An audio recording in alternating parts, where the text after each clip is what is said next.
কি ব্যাপার সালমা, তুমি এখানে দাঁড়িয়ে আছো যে? বাড়ি যাবে না? হ্যাঁ যাবো, টোটো পাচ্ছি না। ও এসো, বাইকে উঠে বসো।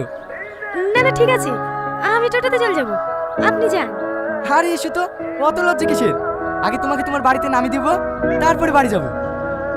কিন্তু স্যার। আরে কে কিন্তু কিন্তু করছো, উঠে বসো।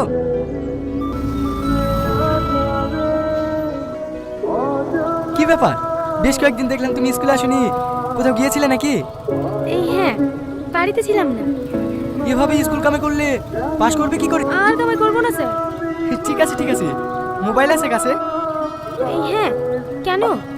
আমার নাম্বারটা টুকে নাও, নোটসগুলো পাঠিয়ে দেবো, পড়ে নিও, পরীক্ষা দিতে কোনো সমস্যা হবে না। ঠিক আছে। আরে ও তো দূরে দূরে কেন, পড়ে যাবে তো, কাছে এসো। 9064 0405